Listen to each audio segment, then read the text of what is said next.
आयोजक परिवार श्री तेजपाल, पुष्पा देवी, रोहित, प्रिया, राजीव, प्रीति, सक्षम, माहिका, सुबीर, यत्ती एवं समस्त गंगवाल परिवार, बारसोई, हावड़ा। हम सभी आचार्य भगवान मानतुंग स्वामी की पावन पीठ देशना का रसपान कर रहे हैं। भक्ति का अमृत भरा हुआ वह महाकाव्य हमारे जीवन के लिए बोध प्रदान कर रहा है,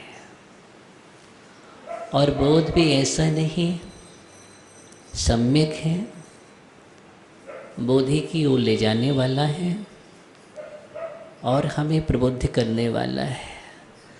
हमारे अंदर के बुद्धत्व को जगाने में निमित्त है,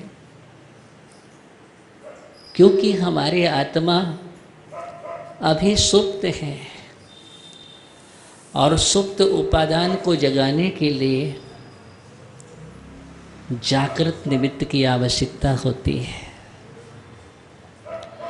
और जो प्रबल निमित्त होता है वह प्रबल निमित्त ही उपादान को सक्रिय कर सकता है।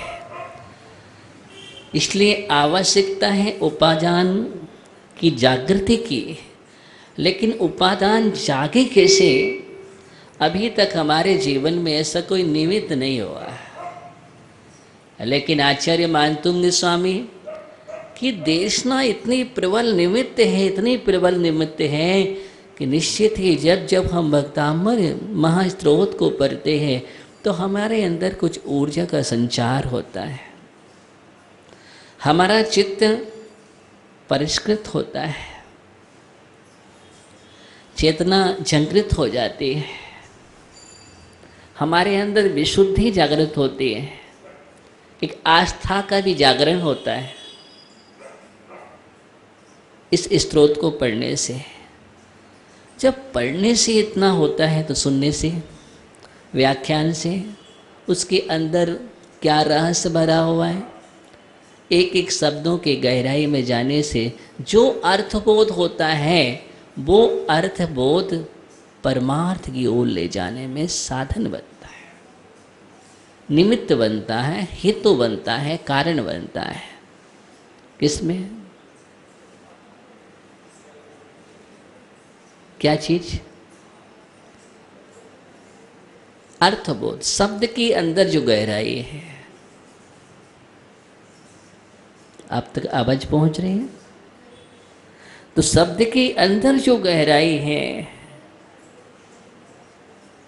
उसका जो भाव है, देखिए सबसे ज़्यादा महत्वपूर्ण अगर कोई होता है तो भाव होता है।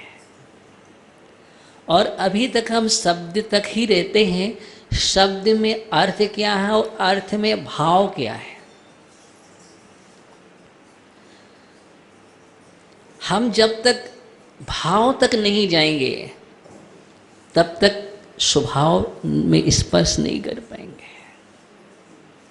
भाव को समझने से विभाव समझ में आता है और भाव को समझने से स्वभाव समझ में आता है, और भाव को समझने से स्तोत्र स्तुति का प्रभाव समझ में आता है, और भाव को समझने से अभाव भी समझ में आता है।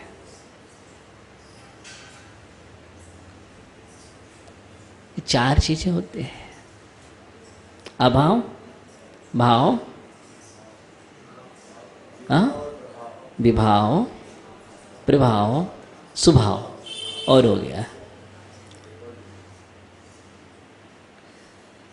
एक भाव आने से इतनी प्रक्रिया हमारे जीवन में होती है। जब आप भाव की गहराई में पहुंचते हैं तो हमें लगता है कि मेरे अंदर कुछ अभाव है। क्या होता है? किसका अभाव है मेरे अंदर? वीतरागता का अभाव है। वीतरागता तो बहुत दूर की बात है, मेरे अंदर एक अकंप आस्था, एक गहरी आस्था का अभाव है। जब मानतुंग स्वामी को हम सुनते हैं कि मानतुंग स्वामी इतनी गहराई में डूब गए थे, कार्य हो रहा है और हम करते हैं तो हमारे साथ नहीं होता है, तो मुझे कहीं ना कहीं अभाव झलकता है। और वो अभाव है एक असीम आस्था का, एक गहरी प्रगाढ़ आस्था का अभाव है। उतनी गहराई में हम नहीं जाते हैं, इसलिए वो हमें समझ में आता है। और उस स्रोत का प्रभाव भी समझ में आता है जब मानतुंग स्वामी को पढ़ते हैं कि प्रभाव अद्भुत है। और जब प्रभाव समझ में आता है तो हमारे अंदर विकार जो है वो विभाव भी हमें नजर आने लगते हैं कि देखो हमारे अंदर एक इस प्रकार का विकार है, चित्त में अशुद्धि है, और अशुद्धि ही विकार ही हम विभाव है।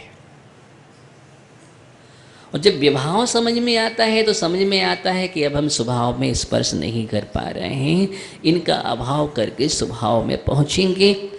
इस सब प्रक्रिया ही वास्तव में इस स्रोत का सही प्रभाव है। तो ये हमारे जीवन में जब इस प्रकार की जागृति होती है तो उपादान हमारा निर्मल होता है। ये सब निमित्त हैं। देखिए हम स्त्रोत पढ़ रहे हैं, सुन रहे हैं, आप उपदेश भी सुन रहे हैं, आप पूजन कर रहे हैं, आप पाठ कर रहे हैं, आप अर्चना कर रहे हैं, जाप कर रहे हैं, स्वाध्याय कर रहे हैं। ये सभी के सभी निमित्त हैं, सभी निमित्त हैं। किसके लिए? अपने अंदर जो उपादान कारण है उसको जगाने के लिए। ये वीतराग भगवान का दर्शन, पूजन, अभिषेक निमित्त है हमारे अंदर के भगवान को जगाने के लिए। इसी लक्ष्य को लेकर के ही भगवान की पूजन करो, अभिषेक करो। देखो, दिखना चाहिए। अभी हम देखते हैं लेकिन दिखता नहीं है। क्यों नहीं दिखता? दिखना तो चाहिए। इसका मतलब आंखों से नहीं देखते हम, आंखों से नहीं देखते। महाराज 2 आंखें हैं मेरे पास, और 2 नहीं मेरे पास तो 4 है, 2 और लगा लेते हम, फिर भी आप नहीं देख पाते हो अशोक भैया, फिर भी नहीं देख पा रहे हैं। क्यों? जो जिससे दिखता है वो उसी से दिखेगा, जो जिससे नहीं दिखता है आप कितनी भी देखने की कोशिश करो सुनील भैया, नहीं देखेगा। उसके लिए कुछ अलग नेत्र चाहिए, वो कुछ अलग प्रकार का नेत्र है, अद्भुत नेत्र है वो। उसी नेत्र से ही दिखते हैं परमात्मा, उसी नेत्र से ही दिखते हैं हमारा प्रभु, हमारा आराध्य, और किसी से दिखाई नहीं देता है। तीर्थंकर की देशना दिखती है उसी नेत्र से, निर्गंध मुद्रा दिखती है उसी नेत्र से। नेत्र वही चाहिए। उस नेत्र का जब तक अभाव रहेगा तब तक आपके लिए सत्य और सम्यक नजर नहीं आएगा। जिस वीतरागता को देखने की बात यहाँ पर की जा रही है, जिससे तुम्हारा चित्त हटाया जा रहा है, समझ रहे हैं? पीछे देखो चित्र को। जिनसे तुम्हारे अंदर का चित्त से चित्र हटाया जा रहा है, जो अभी नाना प्रकार के विचित्र अवस्थाएं हैं चित्त में, उस विचित्रता को हटा करके एकमात्र वीतराग प्रभु के पास ले जाया रहा है कि देखो जुड़ो, देखना है तो भगवान ये है, परमात्मा ये है, परमात्मा का स्वरूप ये है, यही आराध्य है, यही अर्चनीय है, यही उपास्य है, यही मेरा भगवान है। कहाँ तुम देख रहे हो? किन्हें तुम देख रहे हो?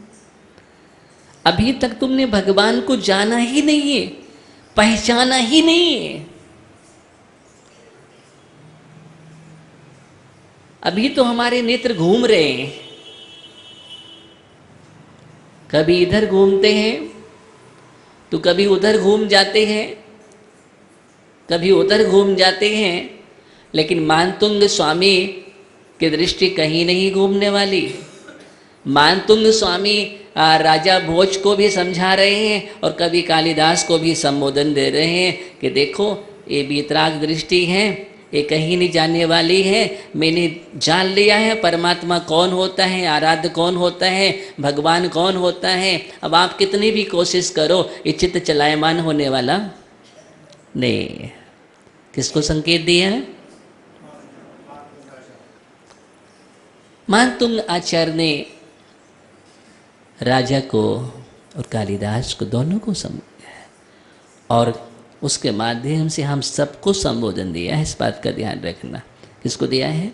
हम सबको संबोधन दिया है कि देखो चित्त को स्थिर कर लो। क्या करो? स्थिरता लाओ जीवन में। स्थिरता होगी तो भक्ति हो सकती है, अस्थिरता में भक्ति नहीं होती है, आराधना नहीं होती है। हमारा चित्त चलायमान है और हम कहें भक्ति, तो भक्ति तो स्थिरता का नाम है। किसका नाम है? भक्ति एक स्थिरता का नाम है। जब हमारी आस्था भी स्थिर हो जाती है,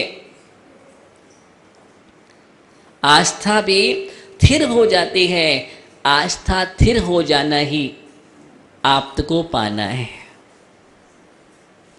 और आस्था चलायमान है तब तक तुम्हारा आप्त तुम्हें नहीं मिल सकता है। अगर तुम्हें अपना चेहरा देखना है पानी में, तो जल जब स्थिर होता है ना, तब पूरा चेहरा, छोटू भैया, एकदम पूरा चेहरा आप देख सकते हैं, अपना पूरा प्रतिबिंब देख सकते हैं। लेकिन जब आंदोलित हो रहा है जल, तरंगित है तरंगों से, उस समय आप देखना चाहो ज्ञानी शशांक, दिखेगा? नहीं दिखेगा। स्थिरता में दिखता है। ऐसे ही जब हम स्थिर हो जाते हैं, ये ध्यान करना क्या है? स्थिर होना, मन को स्थिर करना। क्या करना? मन को स्थिर करना ध्यान है। भक्ति भी एक ध्यान है अनिल भैया। क्या है? भक्ति एक ध्यान है। रावण जब भक्ति करता था शांतिनाथ भगवान की, किनके? शांतिनाथ भगवान की रावण भक्ति करता था। जब रावण के महल में शांतिनाथ भगवान का जिनालय, रावण के महल में शांतिनाथ भगवान का जिनालय। रावण शांतिनाथ भगवान का ऐसा भक्त था। क्या आपके अंदर क्या भक्ति हो सकते हैं? ध्यान दीजिए। जो भक्ति रावण के पास थी, रावण जैसा महापुरुष, कौन? महापुरुष 63 साल का पुरुष है। 63 साल का पुरुष में पिति नारायण पद पर सलाह का पुरुष।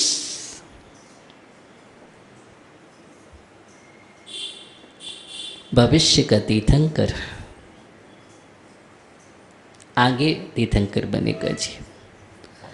अभी वहाँ से निकलेंगे और भाव धारण करेंगे, और भाव धारण करते करते उसके बाद फिर तीर्थंकर बनेंगे। आप पद्म पुराण में पढ़ेंगे, मिल जाएगा आपको। योग की बात है कि रावण का जीव जब तीर्थंकर बनेगा, सीता का जीव गणधर बनेगा। उसके पहले सीता का जीव चक्रवर्ती बनेगा और चक्रवर्ती के ही पुत्र बनेंगे, रावण पुत्र भी होगा।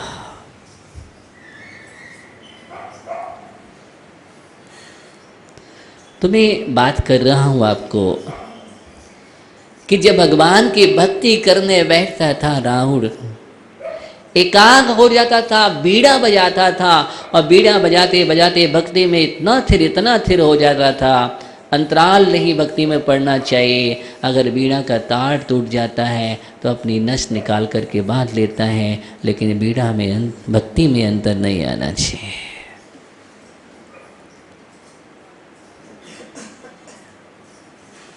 ऐसा ध्यान लगाता था, ऐसा। अगर किसी विद्या को सिद्ध कर रहा है तो मालूम है कितना भी उपसर्ग करो, बड़े बड़े उपसर्ग कर रहे, उसको डिगाने वाला।